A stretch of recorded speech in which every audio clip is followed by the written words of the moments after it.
മലയാള സിനിമയിലല്ല, Indian സിനിമയിലല്ല, ലോക സിനിമയിലെ തന്നെ ഒരു അത്ഭുത ചിത്രം. ഫസ്റ്റ് പാർട്ട് തിയേറ്ററോടെ റിലീസായി വൻ പരാജയമായി മാറിയതിന് ശേഷം അതിൻ്റെ സെക്കൻഡ് പാർട്ട് വരുന്നു, അത് വൻ ഹിറ്റായി മാറുന്നു. അതിൻ്റെ തേർഡ് പാർട്ട് വരുന്നു. തേർഡിൻ്റെ ഫസ്റ്റ് പാർട്ട് ഈ മാർച്ച് 19 റിലീസാകാൻ റിലീസാകാൻ പോകുന്നു. നമ്മൾ പറഞ്ഞു വരുന്ന വേറൊരു സിനിമയെ പറ്റിയല്ല, ആട് ഫ്രാഞ്ചൈസിനെ പറ്റിയാണ്. ആടിൻ്റെ ഫസ്റ്റ് പാർട്ട് 2015 ഫെബ്രുവരി മാസം തിയേറ്ററിലേക്ക് റിലീസാകുന്ന സമയത്ത് വൻ പരാജയം മാറി. എനിക്ക് തോന്നുന്നു ഒരാഴ്ച പോലും തിയേറ്ററിൽ തികച്ച് ഓടിയിട്ടില്ലായിരുന്നു. അതിനുശേഷം ആ സമയത്ത് ഒരു OTT റിലീസായിട്ടുള്ള DVD പ്ലെയർ, VCD പ്ലെയറൊക്കെ ഇറങ്ങിയതിന് ശേഷവും ടി വിയിലൊക്കെ ഇത് സ്ട്രീമിംഗ് ചെയ്ത് തുടങ്ങിയതിന് ശേഷം ഒരുപാട് ആൾക്കാർക്ക് ഈ ക്യാരക്ടറും അതിൻ്റെ ബാക്ക്ഗ്രൗണ്ട് സ്കോറും അതിൻ്റെ അവരുടെ ഒരു ഫൺ പരിപാടികളൊക്കെ ഇഷ്ടപ്പെടുകയൊക്കെ ചെയ്തു. അങ്ങനെ അവരുടെ പ്രേക്ഷകരുടെ അഭിപ്രായം മാനിച്ചുകൊണ്ടാണ് 2017 ഇതിൻ്റെ സെക്കൻഡ് പാർട്ട് റിലീസാകുന്നത്. എന്നാൽ അത്ഭുതം എന്ന് പറയട്ടെ, വൻ വിജയമായി മാറി. ആ ഒരു ഫ്രാഞ്ചൈസിക്ക് തന്നെ ഒരു അടിവേര് ഉറപ്പിക്കുന്ന രീതിയിലുള്ള ഒരു വമ്പൻ ഹിറ്റായി തന്നെ ആട് സെക്കൻഡ് എന്നുള്ളത് മാറുകയും ചെയ്തു. അതിനുശേഷം ഇത്രയും നാൾ 9 വർഷത്തോളം ആൾക്കാർ കാത്തിരുന്നത് ഇതിൻ്റെ അടുത്തൊരു പാർട്ടിന് വേണ്ടിയാണ്. എന്നാൽ അവർ ഓൾറെഡി അനൗൺസ് ചെയ്തു ഇത് ലാസ്റ്റ് പാർട്ടായിരിക്കും, ലാസ്റ്റ് റൈഡ് എന്ന് പറഞ്ഞുകൊണ്ട് തന്നെയാണ് അവർ റിലീസാക്കുന്നത്.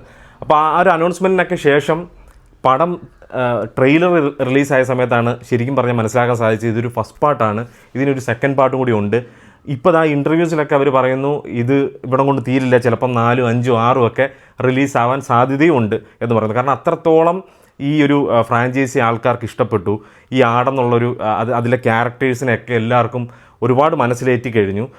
ഒരാളുടെ പോലും ബാക്ക്ഗ്രൗണ്ട് സ്കോറോ അല്ലെങ്കിൽ പേരോ അറിയാത്തൊരു മലയാളി സിനിമാ പ്രേമി ഇല്ല എന്ന് തന്നെ പറയാൻ സാധിക്കും. കാരണം അത്രയേറെ ഫെമിലിയർ ആയി കഴിഞ്ഞു എല്ലാ ആക്ടേഴ്സും അതുപോലെ തന്നെ ഓരോ ക്യാരക്ടേഴ്സും. അപ്പം മാർച്ച് 19 തിയേറ്ററിലേക്ക് പടം ആട് 3 എന്ന് പറയുന്ന പടത്തിൻ്റെ ഫസ്റ്റ് പാർട്ട് റിലീസാകാൻ പോവുകയാണ്. എന്തായാലും നമ്മൾ ടിക്കറ്റ് ബുക്ക് ചെയ്തിട്ടുണ്ട്. നമ്മളത് കാണുന്നതിന് മുമ്പ് ആടിൻ്റെ ഒരു ജൈത്രയാത്ര എന്താണെന്നൊക്കെ ഉള്ളത് നമുക്കൊന്ന് സംസാരിച്ച് നോക്കാം, ഒന്ന് വിലയിരുത്തി നോക്കാം. എന്താണ് അതിൻ്റെ കുറേ ഫൺ ഫാക്ടർ, അതുപോലെ തന്നെ ആട് 3 എന്തൊക്കെയായിരിക്കും ഇവർ ഒളിപ്പിച്ച് വെച്ചിരിക്കുന്ന, ഇനി നമ്മൾ പ്രതീക്ഷിച്ചിരിക്കുന്ന കുറച്ച് ഫൺ ഫാക്ടേഴ്സ് എന്തൊക്കെയാണെന്നുള്ളത് നമുക്ക് ഈ വീഡിയോയിൽ നമുക്ക് സംസാരിച്ച് നോക്കാം. എന്തായാലും എൻ്റെ പേര് അഭിജിത്ത് വിശ്വനാഥ്. നമ്മുടെ ചാനൽ ആദ്യമായിട്ടാണ് നിങ്ങൾ കാണുന്നത്, സബ്സ്ക്രൈബ് ചെയ്യുക, തൊട്ടടുത്തുള്ള ബെല്ലൈക്കൺ കൂടി എനേബിൾ ചെയ്യുക. ലൈക്ക് ചെയ്തതിന് ശേഷം തൊട്ടടുത്ത് നടക്കുന്ന ഹൈപ്പ് ബട്ടൺ ക്ലിക്ക് ചെയ്യാൻ മറക്കരുത്. Welcome to Cinepedia. Aadu 2015 Mithun manual തോമസിൻ്റെ ആദ്യത്തെ ചിത്രം. ഇപ്പം കാണുന്ന മിഥുൻ മാനുവൽ അല്ല, അന്ന് ഒരു തിരക്കഥാകൃത്ത് മാത്രമായിരുന്ന മിഥുൻ മാനുവലിൻ്റെ ഒരു ഷോർട്ട് ഫിലിം എന്നുള്ള ഒരു ഐഡിയയിൽ തുടങ്ങിയ ഒരു സ്ക്രിപ്റ്റായിരുന്നു ഇത്.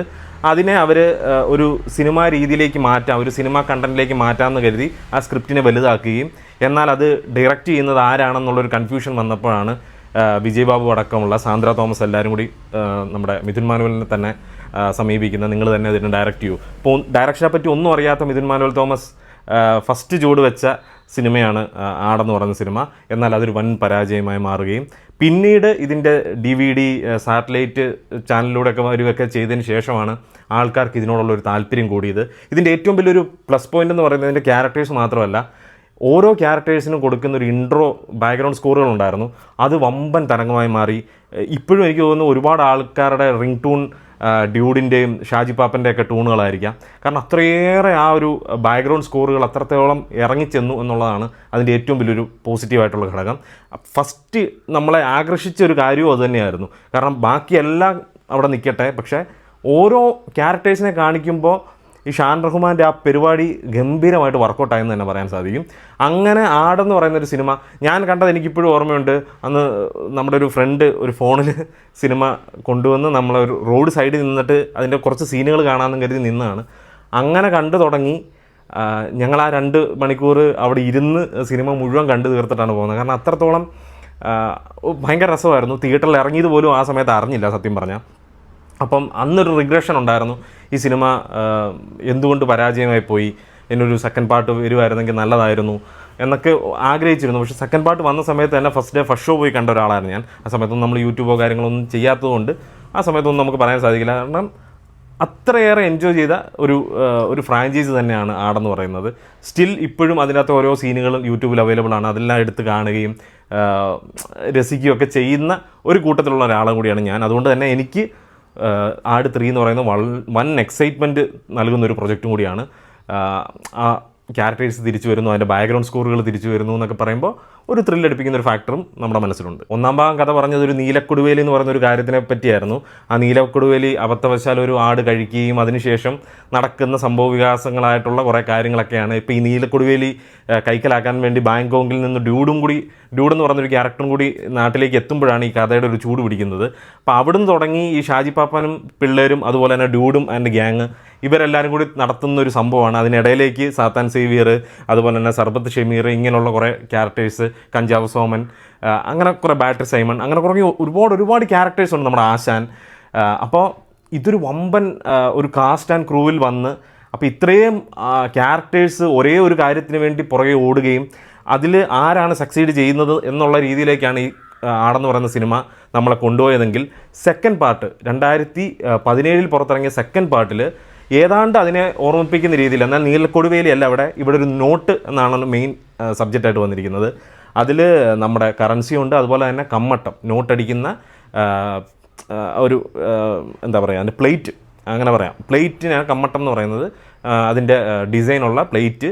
അപ്പോൾ ആ പ്ലേറ്റിനെ ചുറ്റിപ്പറ്റി നോട്ട് നിരോധനവും പിന്നീട് നോട്ട് ഉണ്ടാക്കുന്ന പരിപാടി, ഇതെല്ലാം കൂടി ചുറ്റിപ്പറ്റിയാണ് അതിൻ്റെ ഒരു കഥാഗതി ഓടിയത്. കാരണം അവിടെയും ഇതേ ക്യാരക്ടേഴ്സ് തന്നെയാണ്. ഡ്യൂഡ് കുറേ പൈസ ഉണ്ടാക്കി ബാങ്കോക്കിലേക്ക് തിരിച്ചു പോകാൻ വേണ്ടി ശ്രമിക്കുന്നു, എന്നാൽ നോട്ട് നിരോധനം വന്നതിനോടുകൂടി പൈസയൊന്നും കാര്യമില്ലാതെ പോകുന്നു. അതുപോലെ തന്നെ ഷാജിപ്പാപ്പനും പിള്ളേരും അബദ്ധവശാൽ ഈ നോട്ടും കമ്മട്ടവും കാര്യങ്ങളിലേക്കൊക്കെ വന്ന് പെടുകയും പിന്നീട് അതിൽ നിന്ന് ഊരിപ്പോരാൻ വേണ്ടി കാണിക്കുന്ന തത്രപ്പാടുകളും കാര്യങ്ങളൊക്കെയാണ് ആ സിനിമയിൽ പറഞ്ഞത്.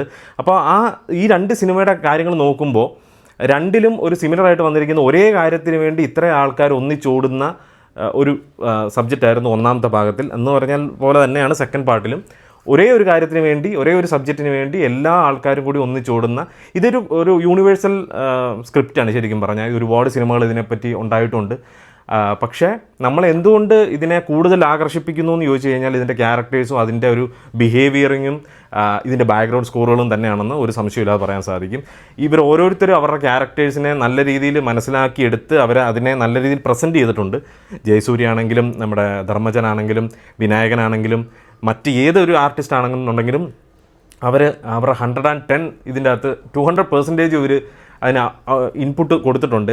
മിഥുൻ മനോഹറിൻ്റെ ഒക്കെ ഇൻ്റർവ്യൂവിൽ മനസ്സിലാക്കാൻ സാധിക്കുന്നതെന്ന് പറഞ്ഞാൽ അവർ ഒരു സിറ്റുവേഷൻ സീൻ കൊടുത്തതിന് ശേഷം അതിനെ ഇമ്പ്രൂവ് ചെയ്യാൻ വേണ്ടി ഇവർക്കൊരു സ്പേസ് കൊടുക്കും എന്നാണ് പറയുന്നത്. അപ്പോൾ അതുകൊണ്ട് തന്നെ ഈ രണ്ട് ഫ്രാഞ്ചൈസികളിലും ആടിലും ആട് 2-ലും ഉണ്ടായിട്ടുള്ള കുറേ കോമഡി സീക്വൻസുകളൊക്കെ ഇവർ തന്നെ ക്രിയേറ്റ് ചെയ്തതാണ്. ഇവരുടെ ഒരു ക്രിയേറ്റിവിറ്റി ഇതിനകത്ത് കാണാൻ സാധിക്കും എന്നുള്ളതാണ് ഏറ്റവും രസകരമായിട്ടുള്ള കാര്യം. ഈ തേർഡ് പാർട്ട് റിലീസ് ആകുമ്പോഴും അവരുടെ ഇൻ്റർവ്യൂവിൽ അവർ പറഞ്ഞത് ഒരു സീൻ കൊടുത്തിട്ട് ഇത് എത്രത്തോളം ഇമ്പ്രൂവ് ചെയ്ത് കയ്യടി നേടിപ്പിക്കാൻ പറ്റുമോ, അല്ലെങ്കിൽ ഒരു പഞ്ച് ഉണ്ടാക്കിയെടുപ്പിക്കാൻ പറ്റുമോ അത് നിങ്ങളിലേക്ക് കൊടുത്തിരിക്കുക എന്ന് പറഞ്ഞ് വിനായകൻ അടക്കമുള്ളവർ ആ സ്ക്രിപ്റ്റിനെ അവരുടേതായ ഒരു കോൺട്രിബ്യൂഷൻ നൽകി അവരുടെ ഒരു വെർഷൻ ഇതിൻ്റെ അകത്ത് പ്രസൻറ്റ് ചെയ്യാൻ അവർ ട്രൈ ചെയ്തിട്ടുണ്ട്. അതൊരു പോസിറ്റീവ് കാര്യം കൂടിയാണ്. കാരണം ഓരോ ആൾക്കാരുടെയും ക്രിയേറ്റിവിറ്റി ഇതിനകത്ത് കാണാൻ സാധിക്കുന്നതുകൊണ്ട് തന്നെ ഒരാളുടെ സ്ക്രിപ്റ്റ് എന്ന് മാത്രം പറയാൻ സാധിക്കില്ല. ഒരു സ്ക്രിപ്റ്റ് ലൈൻ ഉണ്ട്, എന്നാൽ അതിനെ നെക്സ്റ്റ് ലെവലിലേക്ക് കൊണ്ടുപോകുന്നത് ഇവർ ഓരോരുത്തരുടെയും പെർഫോമൻസും കൂടിയാണെന്ന് ഒരു സംശയമില്ലാതെ പറയാൻ സാധിക്കും.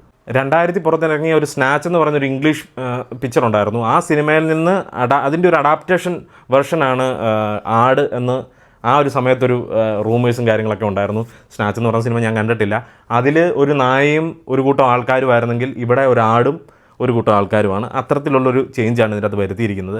അപ്പോൾ അതിൻ്റെ ഒരു അഡാപ്റ്റേഷൻ ആണെന്നുള്ള രീതിയിൽ അവർ പറയുകയുണ്ടായി. എന്നാൽ അതിനൊരു സെക്കൻഡ് പാർട്ടും തേർഡ് പാർട്ടിലേക്കൊക്കെ എത്തുക എന്ന് പറയുന്നത് ചെറിയൊരു കാര്യമല്ല. ഇതിലെ മെയിൻ ക്യാരക്ടേഴ്സിനെയൊക്കെ ഒരുപാട് നമ്മളിലേക്ക് ആകർഷിപ്പിക്കുന്ന, അല്ലെങ്കിൽ ഷാജിപ്പാപ്പൻ എന്ന് പറഞ്ഞൊരു ക്യാരക്ടറെ തന്നെ എടുക്കാം. പുള്ളിയോട് നമുക്കൊരു അടുപ്പം തോന്നാനുള്ള കാരണമെന്ന് ചോദിച്ചു കഴിഞ്ഞാൽ പുള്ളിയെ ഗ്രൗണ്ടഡ് ആക്കി നിർത്തുന്നു എന്നുള്ളതിനാണ്. ഷാജിപ്പാപ്പൻ എന്നുള്ള പേരും വെച്ച് ഇവരുടെ ഒരു മെയിൻ ലീഡറുമാണ്, എന്നാൽ പുള്ളിക്ക് എന്തും ചെയ്യാൻ പറ്റും എന്നുള്ള രീതി കാണിച്ചിരുന്നെങ്കിൽ ഒരു പക്ഷേ പ്രേക്ഷകർക്ക് അത്രത്തോളം ഒരു അറ്റാച്ച്മെൻറ്റ് അതിനകത്ത് ഉണ്ടാകുമെന്ന് സംശയമാണ്. പുള്ളി ചില സമയങ്ങളിലൊക്കെ ഫെയിലാകാറുണ്ട്, ഒരുപാട് സമയങ്ങളിൽ ഫെയിലാകാറുണ്ട്. എന്നാൽ പർട്ടിക്കുലറായിട്ടുള്ള ചില പോയിന്റുകളിൽ പുള്ളി മാസ്സാകാറുമുണ്ട്. അതാണ് ശരിക്കും പറഞ്ഞ പ്രേക്ഷകരെ കൂടുതൽ ഷാജിപ്പാപ്പനിലേക്ക് അടുപ്പിച്ചതെന്ന് പറയാൻ സാധിക്കും. ഓരോ ക്യാരക്ടേഴ്സും, അതിലെ എല്ലാ ക്യാരക്ടേഴ്സും അതെ, എല്ലാവരും ഇവൻ സൂപ്പറാ എന്ന് പറയുന്ന സമയത്ത് പുള്ളി എന്തെങ്കിലും മണ്ടത്തരം കാണിച്ച് അബദ്ധം കാണിച്ച് ഫെയിലാവും. പക്ഷേ ഒന്നും പ്രതീക്ഷിക്കാത്തൊരു സമയത്ത് പുള്ളിയുടെ ഒരു ഔട്ട്പുട്ട് കൊടുക്കും. അവിടെയാണ് ആൾക്കാരുടെ പ്രേക്ഷകരെ ഒരു ത്രില്ലടിപ്പിക്കുകയും ഒരുപാട് ഈ ക്യാരക്ടേഴ്സുമായിട്ട് അടുപ്പിക്കുകയും ചെയ്യുന്നത്. ഇത് ഏറ്റവും കൂടുതൽ വർക്കൗട്ടായിട്ടുള്ളത് ഷാജിപ്പാപ്പനും അതുപോലെ തന്നെ ഡ്യൂഡ് എന്ന് പറയുന്ന ക്യാരക്ടറാണ്. ഡ്യൂഡിനെ കാഴ്ചയിലൊക്കെ ഗംഭീരം എന്ന് പറഞ്ഞ് തുടങ്ങി. പക്ഷേ ചില ഡയലോഗ്സിലോ അല്ലെങ്കിൽ ചില പ്രവൃത്തിയിലോ പുള്ളി സീറോ ആയി പോകുന്നതും കാണാം, ചില സമയങ്ങളിൽ പുള്ളി ഹീറോ ആയി പോകുന്നതും കാണാം. ഇത് രണ്ടുപേർക്കും ബാധകമാണ്, ഷാജി പാപ്പാനുമായിട്ട് നമ്മുടെ ഡ്യൂഡിനുമായിട്ട്. ഒന്നാം ഭാഗത്തിൽ നമ്മൾ ഏറ്റവും കൂടുതൽ എൻജോയ് ചെയ്തൊരു മറ്റൊരു ക്യാരക്ടറായിരുന്നു പിങ്കി എന്ന് പറയുന്ന കുഞ്ഞാട്. അപ്പോൾ ഒന്നാം ഭാഗത്തിൽ ആടുമായിട്ട് ചുറ്റിപ്പറ്റി കുറേ കാര്യങ്ങൾ, അതിനുശേഷം സെക്കൻഡ് പാർട്ടിലേക്ക് വരുമ്പോൾ ഒരു കുട്ടി ക്യാമയോ അപ്പിയറൻസ് ഒക്കെ കൊടുത്ത് ആടിനെ കാണിക്കുന്നുണ്ട്. തേർഡ് പാർട്ടിലേക്ക് വരുമ്പോൾ ട്രെയിലറിൽ ആടിൻ്റെ ഒരു സീനേ ഇല്ല, അപ്പം ആടെവിടെ പാപ്പാനെ എന്ന് പറയുന്ന രീതിയിലേക്ക് അതിൻ്റെ ഒരു ചോദ്യം പോയിരുന്നു. സംഭവം എന്താണെന്ന് ചോദിച്ചു കഴിഞ്ഞാൽ ഇതിൻ്റെ ഒരു രസകരമായൊരു വേർഷനാണ് ഞാൻ പറയുന്നത്. ആട് ഒന്നാം ഭാഗത്തിൽ തന്നെ പറഞ്ഞിരുന്നു ഈ നീലക്കൊടുവേലി കഴിച്ചതുകൊണ്ട് തന്നെ ആട് ഒരു ഭാഗ്യവസ്തുവായി. ശരിക്കും പറഞ്ഞാൽ ഈ ഭാഗ്യവസ്തു ഇത് ഏറ്റിരിക്കുന്നത് മിഥുൻ മാനുവൽ തോമസിനും ജയസൂര്യയ്ക്കും വിനായകനും അതുപോലെ തന്നെ നമ്മുടെ വിജയ് ബാബു അടക്കമുള്ള ഫ്രൈഡേ ഫിലിം ഹൗസിനൊക്കെ തന്നെയാണ്. കാരണം ഒന്നാം ഭാഗം ഒരു ഫെയിലായി പോയി എന്ന് വിചാരിച്ചെടുത്ത് നിന്ന് അതിലും ഇരട്ടി ലാഭം ഉണ്ടാക്കി കൊടുത്ത് സെക്കൻഡ് പാർട്ട്, തുടർന്ന് തേർഡ് പാർട്ടും വരുന്നു. അതൊക്കെ ഈ നീലക്കൊടുവേലിയൊക്കെ ഉള്ളതാണോ എന്നൊക്കെ പറയുന്ന ആ ഒരു അസംഷനിലേക്ക് തന്നെ പോകുന്ന രീതിയിലേക്ക്, കാരണം അതിൻ്റെ ഒരു കാര്യങ്ങളൊക്കെ പോകുന്നു. കാരണം ആട് അത്രത്തോളം ഒരു ഭീകരജീവിയാണെന്നാണ് ഫസ്റ്റ് പാർട്ടിൽ പറഞ്ഞത്. അതുപോലെ തന്നെ ഒരു ഭീകരജീവി തന്നെയാണ്, ഒരു ലക്കി ചാം തന്നെയാണ് ഇവർക്ക്. ആ പേരിട്ടത് മാത്രം മതി, അതിൻ്റെ അകത്ത് നമ്മുടെ ആടിനെ കാണിക്കണമെന്നുള്ള ഒരു നിർബന്ധം പോലുമില്ല. പക്ഷേ 100% ഉറപ്പാണ് ആട് 3യിൽ നമുക്ക് നമ്മുടെ പിങ്കി ആടിനെ കാണാൻ സാധിക്കും എന്നുള്ള കാര്യം അറിയാം. പക്ഷെ ഇപ്പോൾ ഒരുപാട് വലിയ ആടായി. അത് സെക്കൻഡ് പാർട്ടിൽ തന്നെ കാണിച്ചപ്പോൾ വലിയ ആടായിരുന്നു. ഇപ്പം എന്താണ് അവസ്ഥ എന്നുള്ള അറിയത്തില്ല. ഫസ്റ്റ് പാർട്ട് റിലീസായിട്ട് 10 വർഷത്തോളം കഴിഞ്ഞു, 11ാമത്തെ വർഷമാണ് ഇപ്പോൾ ഓടിക്കൊണ്ടിരിക്കുന്നത്. സെക്കൻഡ് പാർട്ട് റിലീസായിട്ട് 9 വർഷമായി. അപ്പോൾ അത്രയും വലിയൊരു ഫ്രാഞ്ചൈസി തന്നെയാണ്. ലെറ്റ് സി, നമുക്ക് 19-ാം തീയതി പടം റിലീസാകുന്ന സമയത്ത് എന്താണ് തിയേറ്ററിൽ നമുക്ക് വേണ്ടി ഒളിപ്പിച്ച് വെച്ചിരിക്കുന്നത് എന്നുള്ളത് നമുക്ക് കാണാൻ സാധിക്കും. ഇനി ആടിൻ്റെ 3ാം ഭാഗത്തിൽ ഇവർ ഒളിപ്പിച്ച് വെച്ചിരിക്കുന്നത് എന്താണ്? കാരണം ഇവർ ഒരുപാട് ഇതിനെപ്പറ്റി കൂടുതൽ ഡീറ്റെയിൽ ആയിട്ട് ഇവർ പറയുന്നില്ല. ടൈം ട്രാവൽ ആണോ അതോ 2 പീരീഡ് ഓഫ് ടൈമിൽ നടക്കുന്നൊരു സംഭവമാണോ എന്താണെന്നുള്ളത് ഇവർ ഇതുവരെ റിവീൽ ചെയ്തിട്ടില്ല. പക്ഷേ നമുക്ക് മനസ്സിലാക്കാൻ സാധിക്കും സെക്കൻഡ് പാർട്ടിലെ ഒരു സീൻ നിങ്ങൾക്ക് ഓർമ്മയുണ്ടെങ്കിൽ അറിയാം. ഫസ്റ്റ് നമ്മുടെ ഷാജി പാപ്പൻ്റെ ഒരു ഇൻട്രോ സീനിൽ ഒരു പോലീസുകാരനെ പാലത്തിന് മേളിൽ തള്ളിയിടുന്ന ഒരു സീനാണ് വെച്ചിരിക്കുന്നത്. ഏതാണ്ട് അതേ സീനിനെ ഓർമ്മിപ്പിക്കുന്ന രീതിയിൽ ആട് 3യുടെ ട്രെയിലറിൽ ഒരു ഷോട്ട് വെച്ചിട്ടുണ്ട്. പറ്റുവാണെന്നുണ്ടെങ്കിൽ ഞാൻ ആ ഷോട്ട് ഇതിനകത്ത് ഉൾപ്പെടുത്താം. അപ്പോൾ അങ്ങനെ ഒരു ഷോട്ട് വെച്ചിട്ടുണ്ട്.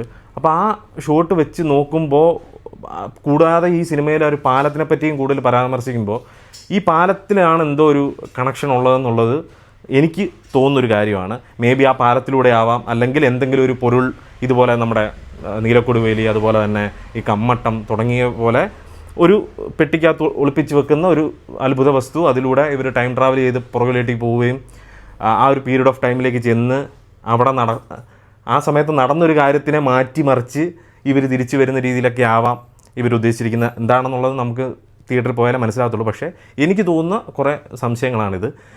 ടൈം ട്രാവൽ എന്ന് പറയുന്നൊരു കൺസെപ്റ്റാണ് വർക്കൗട്ടാകാൻ പോകുന്നതെന്നുണ്ടെങ്കിൽ ഇവർ ഇപ്പോഴത്തെ ക്യാരക്ടേഴ്സ്, പ്രസൻറ്റിലുള്ള ക്യാരക്ടേഴ്സ് പുറകോട്ട് പോയിട്ട് പഴയ ആൾക്കാരുടെ റോളുകൾ കൈകാര്യം ചെയ്ത് അപ്പം നടന്നൊരു കാര്യത്തിനെ മാറ്റിമറിച്ച് പുതിയ പ്രസൻറ്റിൽ അതിൻ്റെ ഒരു റിക്കവറി ഉണ്ടാക്കിയെടുക്കുക, അങ്ങനെ എന്തെങ്കിലും ഒരു കൊണിഷ്ട പരിപാടി ആയിരിക്കാം. എന്തായാലും ചിരി ഗ്യാരണ്ടി ആണെന്നുള്ളത് ഒരു സംശയമില്ലാത്തൊരു കാര്യമാണ്. കാരണം ട്രെയിലറിൽ തന്നെ നമ്മൾ ചിരിപ്പിക്കാൻ പറ്റുന്ന പുതിയ നർമ്മങ്ങൾ ഉൾപ്പെടുത്തിയിട്ടുണ്ട് എന്നുള്ളത് മിഥുൻ മാനുവൽ തോമസും പറഞ്ഞിട്ടുണ്ട്. കാരണം കാലഘട്ടത്തിനനുസരിച്ച് കോമഡിയുടെ രീതികൾ മാറിക്കൊണ്ടിരിക്കും. ഇപ്പോൾ ജെൻസി പിള്ളേർക്ക് വരെ ഇഷ്ടപ്പെടുന്ന രീതിയിലുള്ള കോമഡികൾ ഇതിൻ്റെ അകത്ത് ആഡ് ചെയ്തിട്ടുണ്ടെന്നാണ് പറഞ്ഞിരിക്കുന്നത്. സോ അത്തരത്തിലുള്ളൊരു അപ്ഡേറ്റഡ് വെർഷനായിട്ടുള്ള ഒരു കോമഡി സാധനങ്ങളും കാര്യങ്ങളൊക്കെ നമുക്ക് ഇതിനകത്ത് കാണാൻ സാധിക്കും എന്നുള്ളൊരു പ്രതീക്ഷയിൽ തന്നെ നമുക്ക് മാർച്ച് 19-ാം തീയതി തിയേറ്ററിലേക്ക് പോകാം.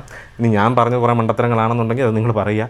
എനിക്ക് തോന്നിയ കുറേ കാര്യങ്ങളാണ് ഞാൻ പറഞ്ഞിരിക്കുന്നത്. ഇനി നിങ്ങൾക്ക് എന്തെങ്കിലും ഒരു ഐഡിയപരമായിട്ട് ഈ സിനിമയിൽ ഇതാവാം, ഇന്നതായിരിക്കാം എന്നൊക്കെ ഉണ്ടെന്നുണ്ടെങ്കിൽ, നിങ്ങളുടെ മനസ്സിൽ അത് തോന്നുന്നുണ്ടെങ്കിൽ അത് കമൻറ്റ് ബോക്സിൽ രേഖപ്പെടുത്തുക. എനിക്ക് ഇത്രയൊക്കെ പറയാനുള്ളൂ. ഒരുപാട് എക്സൈറ്റ്മെൻറ്റിലാണ് ഞാൻ. കാരണം ഫസ്റ്റ് പാർട്ട് സെക്കൻഡ് പാർട്ടൊക്കെ കണ്ടതുകൊണ്ട് തന്നെ തേർഡ് പാർട്ടിന് വേണ്ടി വളരെയധികം എക്സൈറ്റ്മെൻ്റ് ആണ്. തേർഡ് പാർട്ടിൻ്റെ ട്രെയിലർ കണ്ടപ്പോഴാണ് ഞാൻ മനസ്സിലാക്കുന്നത് ഇത് തേർഡ് പാർട്ടിൻ്റെ ഫസ്റ്റ് പാർട്ടാണ്, അതിന് സെക്കൻഡ് പാർട്ടും കൂടി റിലീസാകാൻ പോകുന്നുണ്ട് എന്നുള്ളത് മനസ്സിലാക്കിയത്. സോ അവിടെയും ഒരു എക്സൈറ്റ്മെൻറ്റ് എനിക്ക് തന്നു. എന്തായാലും തിയേറ്ററിൽ പോയി എൻജോയ് ചെയ്യാൻ വേണ്ടി റെഡിയായിട്ട് ടിക്കറ്റും ബുക്ക് ചെയ്തിട്ടിരിക്കുകയാണ്. അപ്പോൾ മാർച്ച് 19-ാം തീയതി ഫസ്റ്റ് ഡേ ഫസ്റ്റ് ഷോ 9:30-ക്കാണ് ഇവിടെ ഷോ. അപ്പോൾ ആ സിനിമ പോയി കണ്ട് അതിനുശേഷം നമ്മുടെ അഭിപ്രായം നമ്മുടെ ചാനലിലൂടെ വരുന്നതായിരിക്കും. എന്തായാലും ആട് 3യെ പറ്റിയുള്ള പ്രതീക്ഷ എന്താണെന്നുള്ളത് നിങ്ങൾ കമൻറ്റ് ബോക്സിൽ രേഖപ്പെടുത്തുക. അടുത്തൊരു വീഡിയോ ആയിട്ട് വരുന്നവരെ പീസ് ഔട്ട്.